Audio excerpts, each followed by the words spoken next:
Welcome to the Calm Edged Rebels podcast. I'm Jenny Field. I'm Advita Patel. And I'm Trudy Lewis.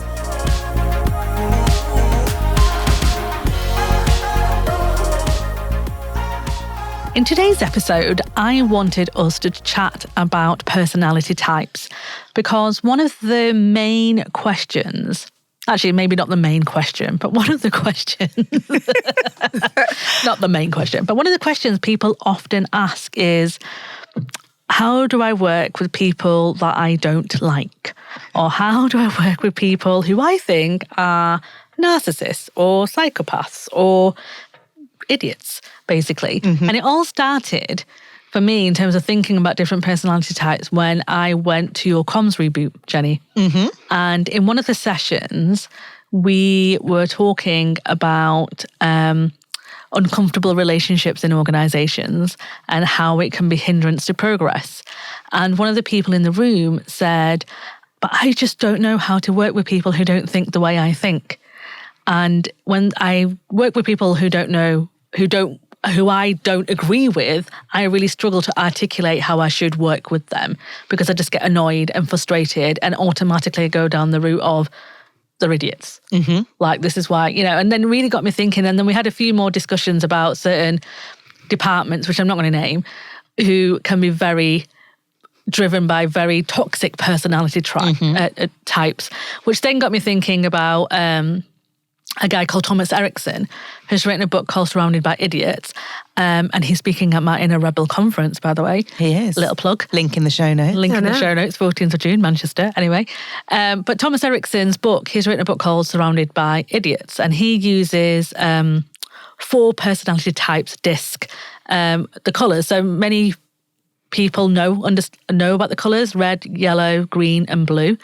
But the way Thomas Erikson talks about it is around how does a blue person who is very analytical, very detailed, potentially work with a yellow who is very creative and not as detailed and can be a bit whimsical at times. And I'm a yellow, so I can say that. She says. They're full of whimsiness.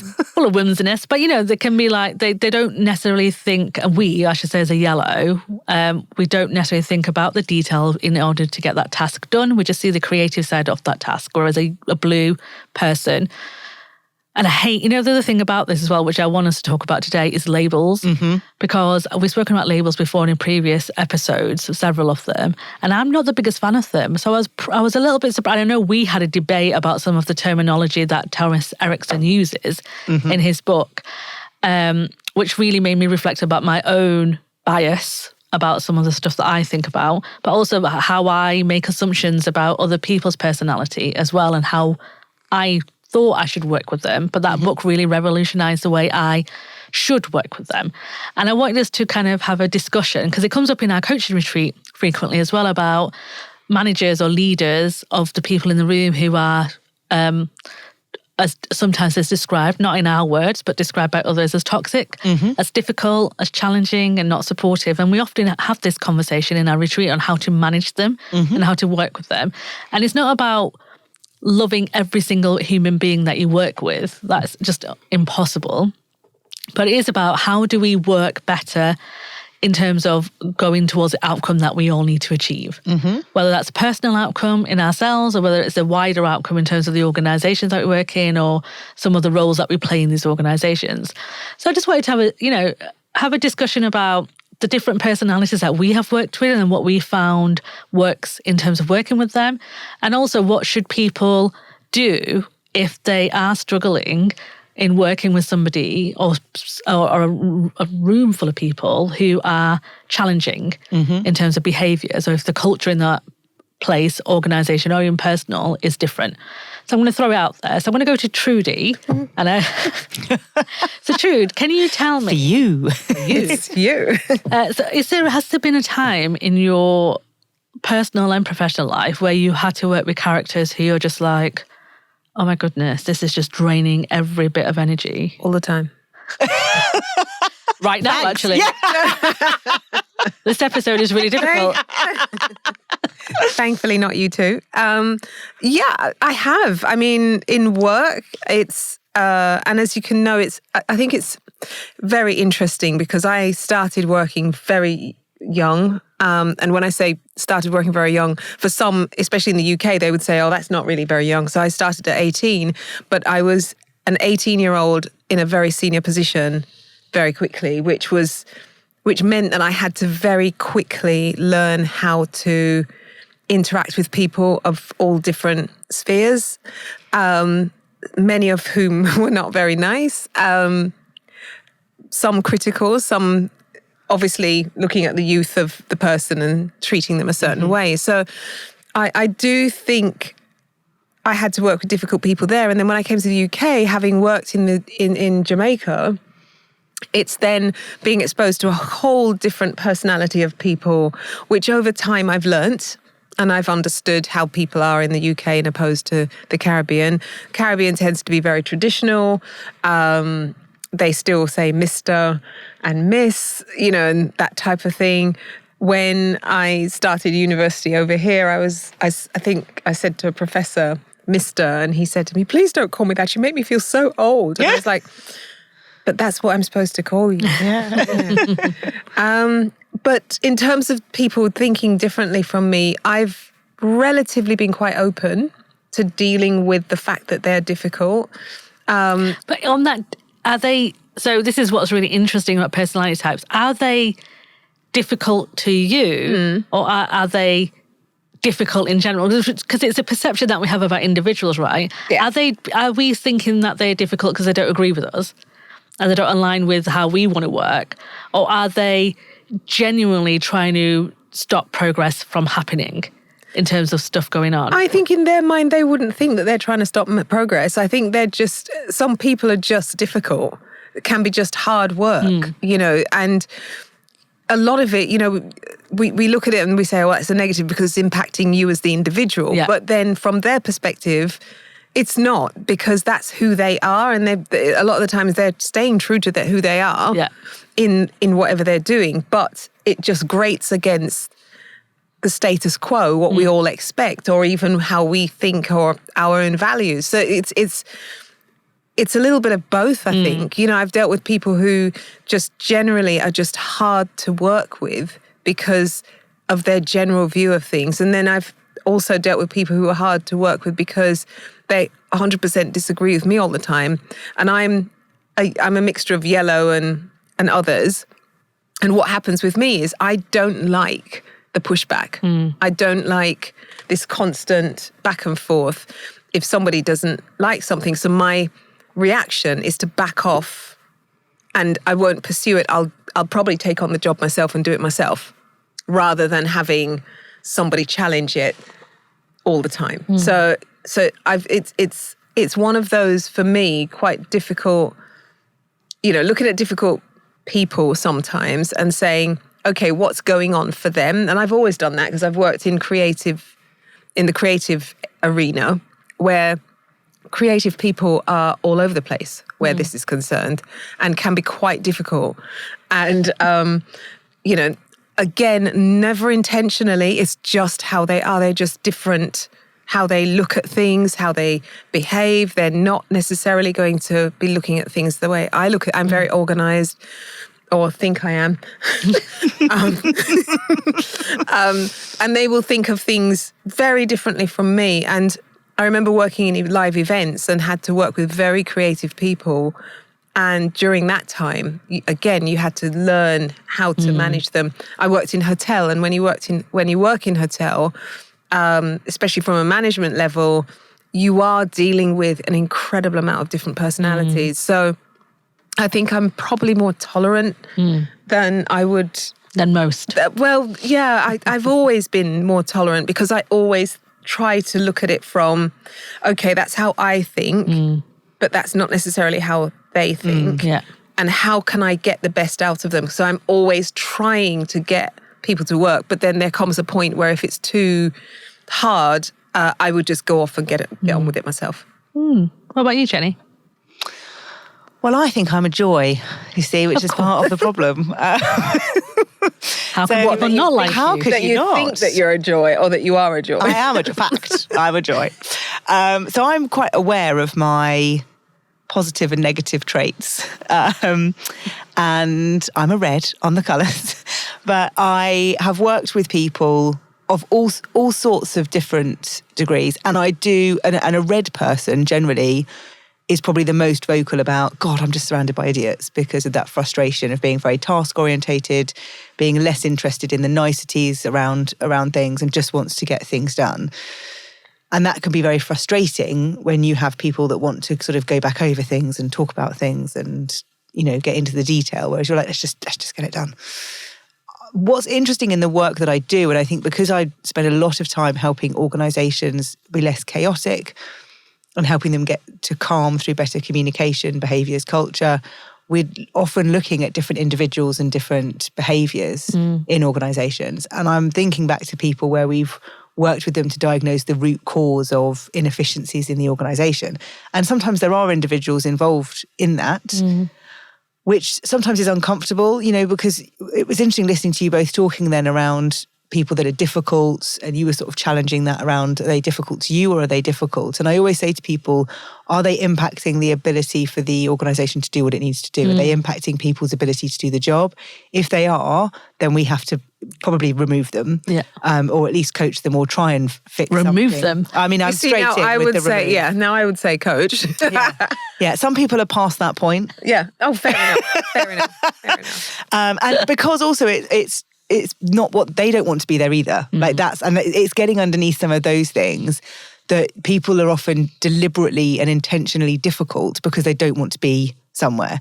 That might not necessarily be their behaviour type, but the behaviours they're exhibiting are deliberately sort of sabotaging something because they don't want to be there anymore and they've had enough and all those things. So I've worked in environments like that, and I've seen a lot of environments like that. If I think back to when I worked in organisations as a communications director or a global head of comms, I think there's definitely been moments of having to use coaching techniques to help me manage other personalities.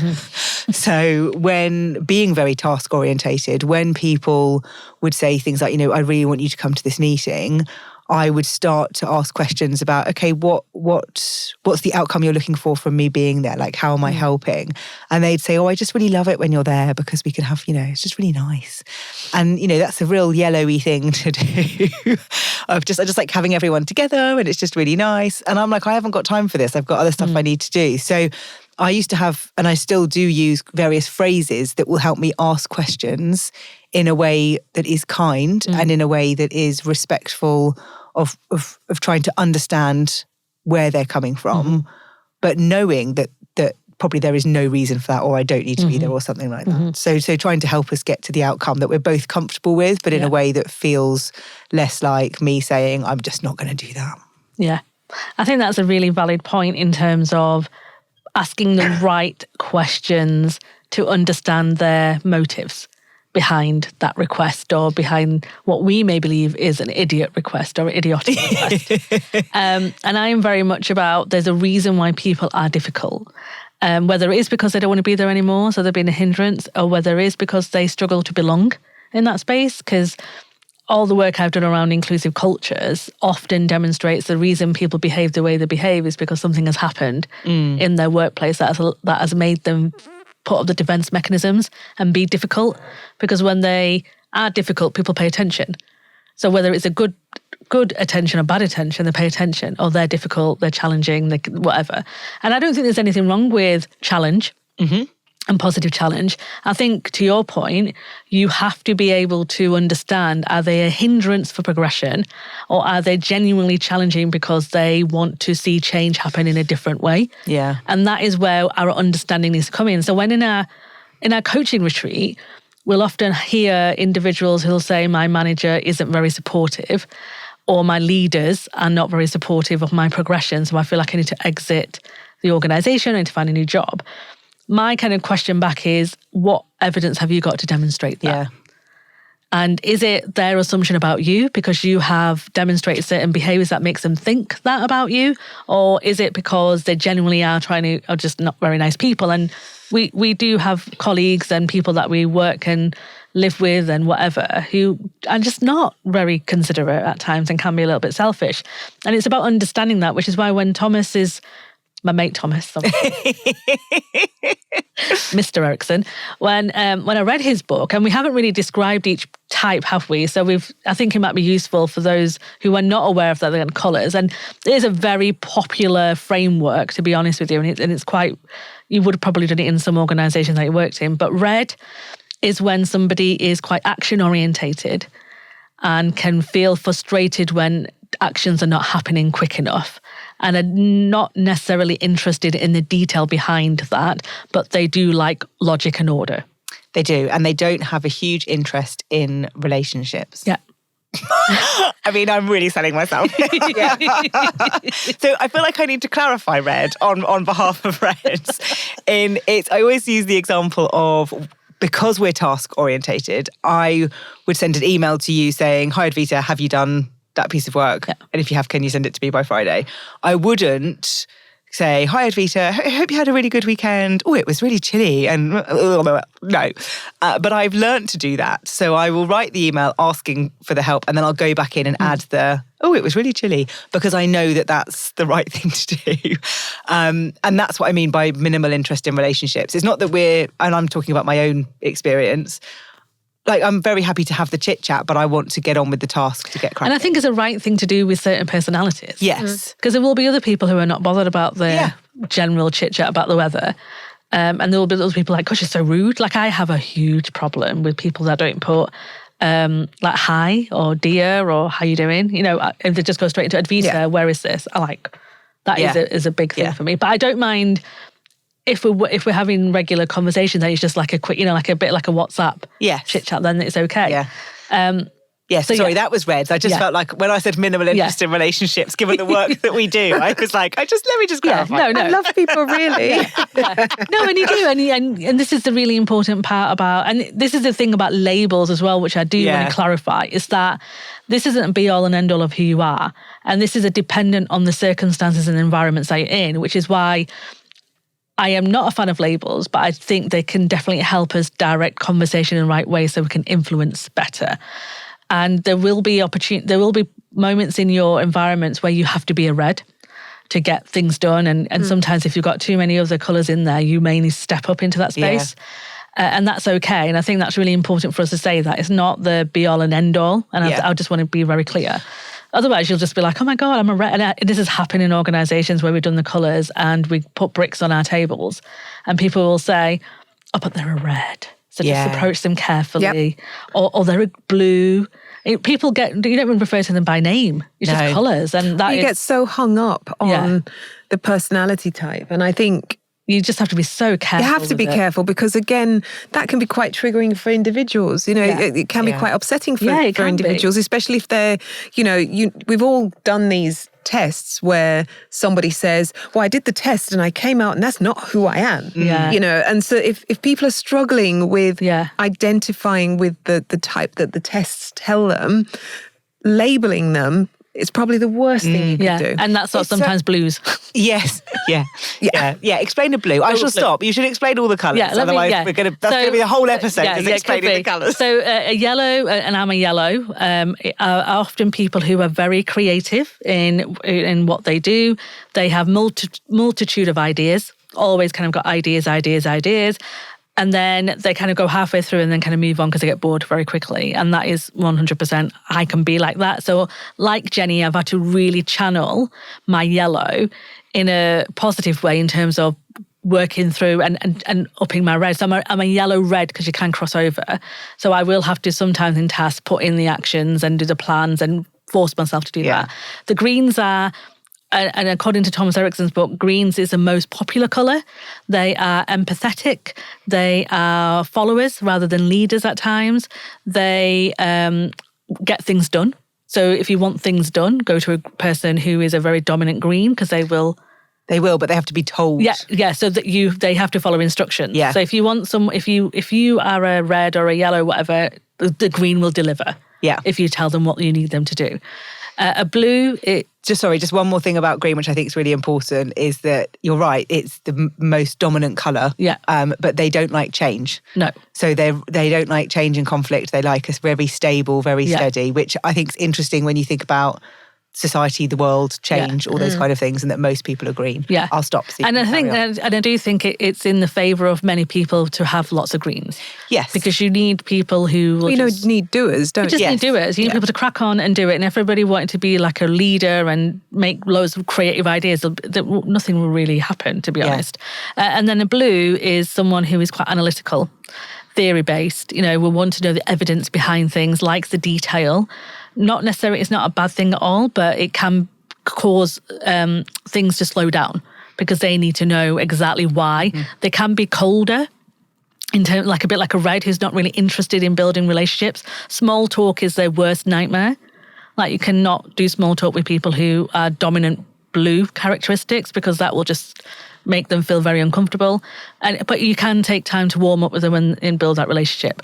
And there are conflicts between colours, the dominant colours that you are, and it's really interesting. It's a really interesting book to read if you want to know more about it. But again, it's like a disclaimer in this entire episode because I know some people will listen and will be like, "Oh my God, it's ridiculous to kind of talk like this about human beings. We're all individual and unique."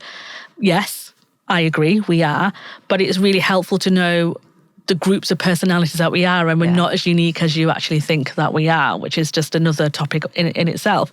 But understanding the colours and what your dominant colour is and being aware of how you can work with different colours can help you influence.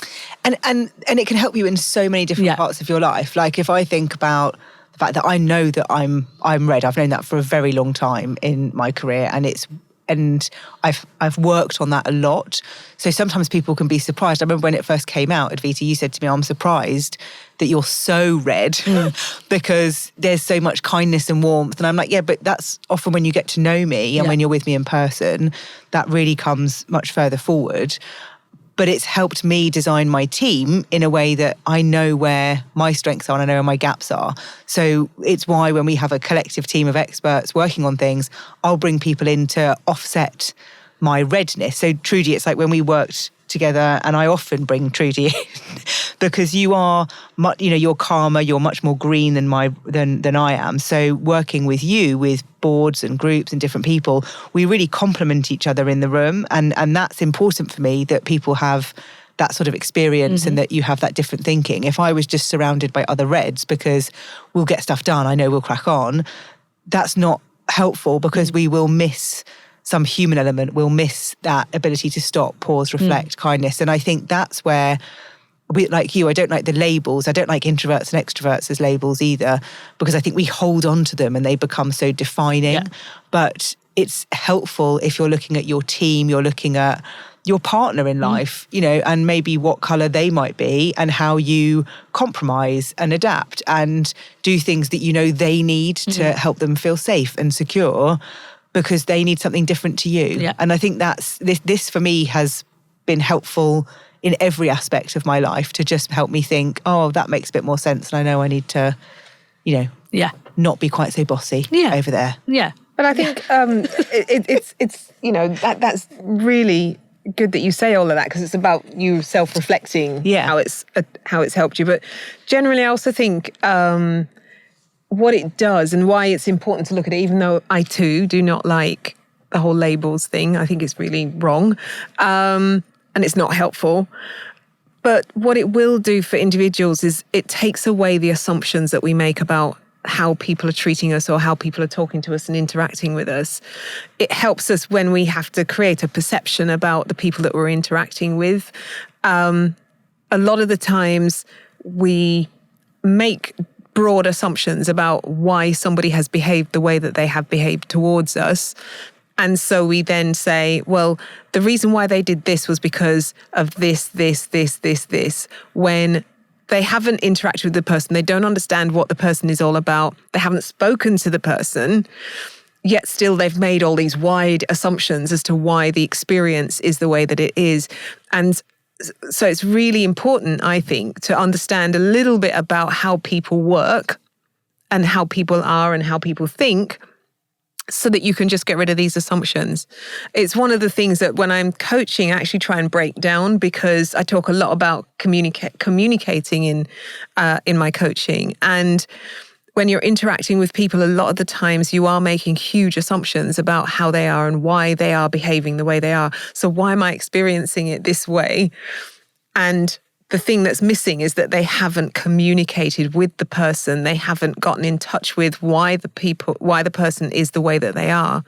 And so it's incredibly difficult for them to work with them. Mm-hmm. And it puts them on the back foot. So basically, they are constantly feeling put down. They're feeling as if to say that they're even not good enough in some cases, because they're kind of constantly resistant against this personality, when really all it takes is understanding a little bit about what's going on for the person, what type of person they are. And although I'm not a fan of the red, green, yellow, whatever, I don't think we should categorize people like that.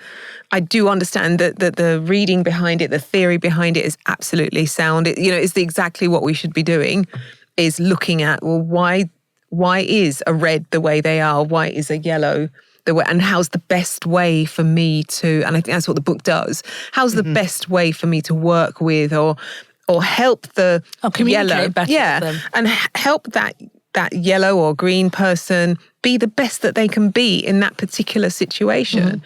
And all it takes sometimes is a little adjustment on our own part. Mm-hmm. And then it also, one of the great things about looking at personality in this way is how you can then shape a team so that you have the right people. It's like you said about, if you're a red, you really need yellows and greens to kind of, bring that balance. And that's exactly what we should be doing at work, rather than worrying about, we need everybody to be a go-getter. You don't. You need that mixture of personalities, and we shouldn't ever be afraid of dealing with the differences. No, but these a part of this requires observation skills. Absolutely. And this is something that we can be not very good at, because we're so focused on they're really irritating me.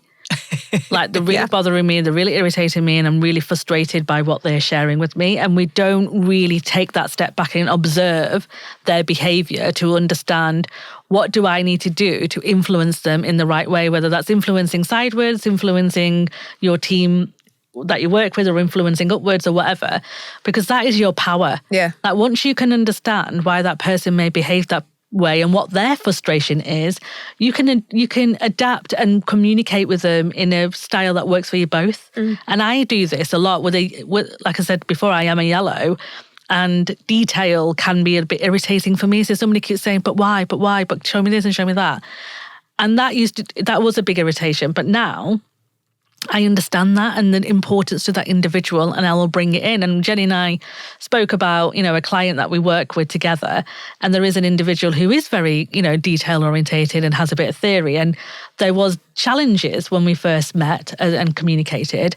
And over the last probably 6 months we've been working together, we formed a really strong relationship, in terms of they will share quite openly about some of the challenges that they're facing. They'll share some, and that would not have happened if I hadn't understood them better. And I think that's where, and whether you believe in the colours, whether you think they're a positive thing or not a positive thing, and labels, you don't like them or you like them, whatever. Basically, all of this is around observations and being interested in individuals as people and understanding why they may behave the way they behave. Yeah, I was going to say that, sorry. I was just going to say very quickly, and being interested enough to adapt your behaviour to make that relationship better. Yeah. Because there's got to be an action linked to that observation in order for the relationship to change. Yeah, and it's not about changing your personality, by the way. No, not that. Not at all. No. You don't change yourself to make them feel more comfortable. No. It's about adapting your communication style. Exactly. Absolutely.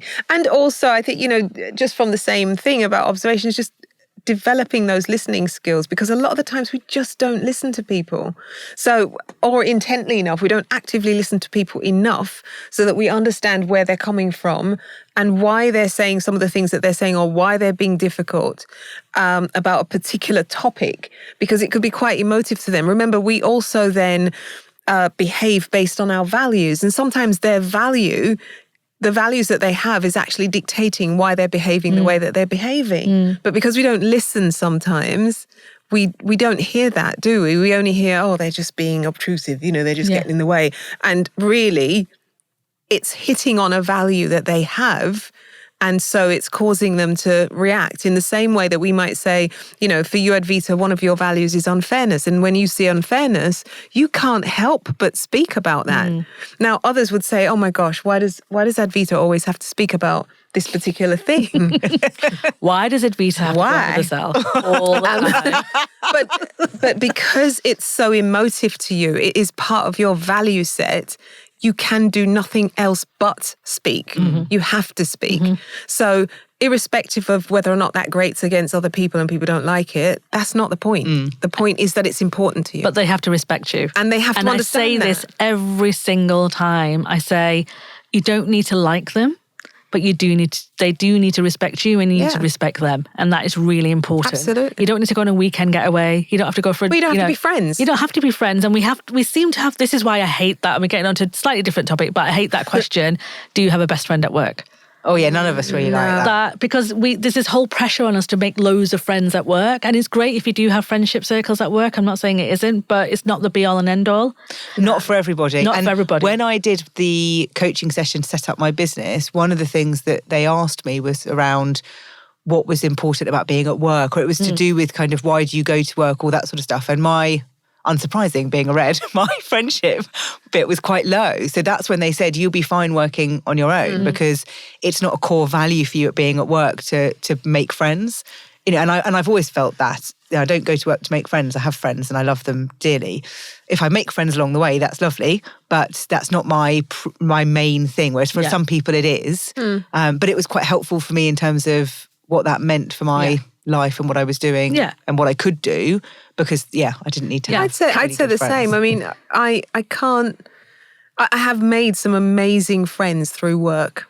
However, that's not my purpose for being there. And I'm grateful for the friendships that I have developed at work, but that's not been a priority. You know, I haven't gone there because of that. It's not my social club kind of thing. I go there to work. In and amongst that, I've met some brilliant people who are now very close to me. And that's amazing. And so it's a bonus, really, I think. I think it's definitely kindness, respect for me. I'm not really bothered if they don't like me, but they're going to be kind and they're going to be respectful. Which now takes us into, we have shared a few tips throughout this chat, but I think it'll be great for us to kind of probably share one or two things that people can do if they are struggling to influence in the right way, because the person that they're trying to influence is very different. Difficult, challenging, whatever you want to call them. What is, go to you, Jenny, first. What are your kind of one or two tips that you can share that will help? So I've written down 4. Oh, okay. But I'll be quick. You're always a bit extra.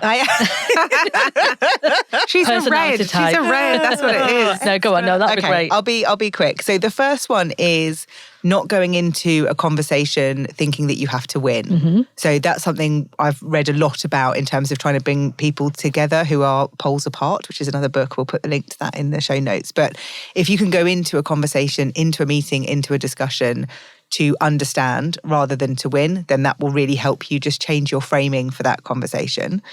The second is to get to know yourself better to then be able to adapt. So I was quite clear early on in this conversation. I know I'm a red.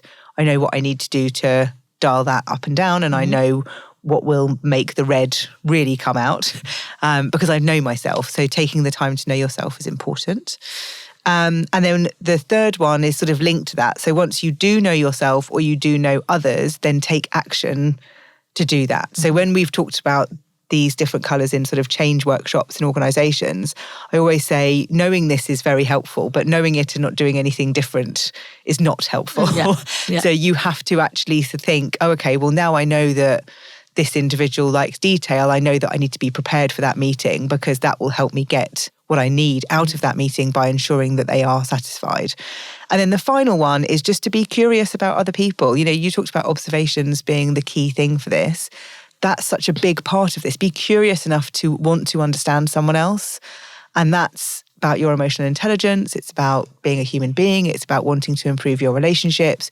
We have to be interested and curious enough to find out more. Yeah, great tips. Trudy? Yeah, I kind of will tap into some of the ones that Jenny mentioned. I stole them all. You stole them all. All 4 from Jenny. You had 4.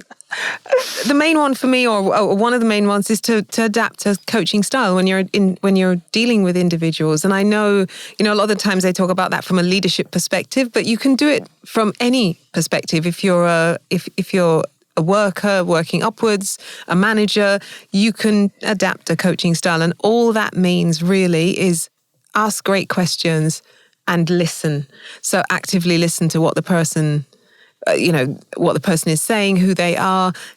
Another one is get to know people. Get to know the people that you're working with. Find out something about them, but also be vulnerable enough to share some of yourself.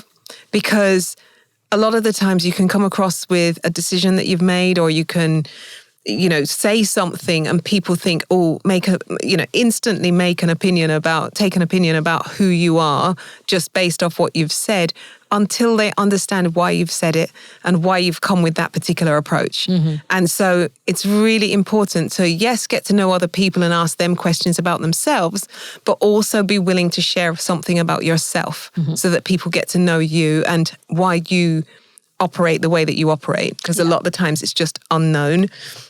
And if you're not sure about something, ask. The biggest thing about all of us is that we fail to communicate and we focus on assumption and perception and so on, rather than taking the time. And I know sometimes some conversations are uncomfortable, especially when you're challenging, but it's far better to do that than to sit in assumption and then not get anything done. Yeah, great.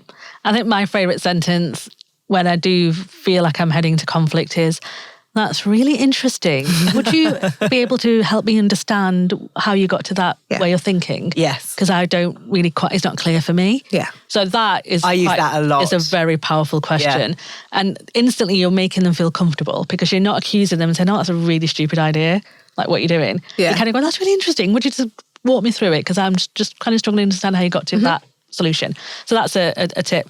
The other thing I do want to say, and those are great tips, by the way, and I think you've covered most of them, and I know we've said it throughout this conversation around labels and they're not being brilliant. I know, Trudy, you specifically for you, you're not a big fan. I also want to just say that if you are neurodivergent, this is not your thing at all, and it's very different. And I have had lots of conversations with people who are neurodivergent who say, "Well, how does this work for me?" And to be honest with you, I don't, it doesn't really. No. It's very different. And it's also very different for those who code switch at work mm-hmm. as well. So if you're working in a very toxic environment and you have to bring a different type of personality to survive in that environment, then you will switch up your personality to belong in that space. And that, again, is not a true reflection of who you are. And that's symbolisms for you to look out for when you are doing this reflective piece of work and understanding who you are. And I'm really interested actually to ask Thomas Erikson about his thoughts on that, because I think, it's not as simple as saying that you're this and you're that. And if you have got more complexities and you're working in environments that are not suited to you and you have to change things up, then it won't work. So if you are listening thinking, well, what about this? I completely agree. It's not perfect. It's not a perfect system. But one thing that we can do is show kindness and ask curious questions and be observing of what's happening around us, and then use that knowledge to have better communication with them. Yeah. I think that's quite important. I just wanted to kind of bring that in, because I know many people I speak to about this can feel a bit anxious about some of the stuff we shared with them and say, "Oh, I don't quite fit into any of them." And that's okay. Absolutely okay. Yeah. Brilliant conversation. I feel like there's also just an end note there to say, if you want to explore more about the answer to that question about the neurodivergent piece and how that fits, then they should come to your conference. Exactly. Because and you're going to ask him at the conference. I'm going to ask him the question. 14th of June, Manchester.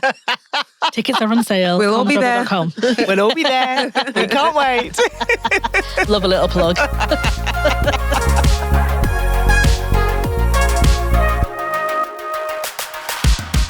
Thank you for listening. If you want to find out more or subscribe to our newsletter, visit calmedgerebels.com. We'd love to continue this conversation, so please connect, ask questions, and share your thinking with us. You can find us on Instagram, Twitter, LinkedIn under Calm Edge Rebels. If you enjoyed this episode, remember to rate and review us.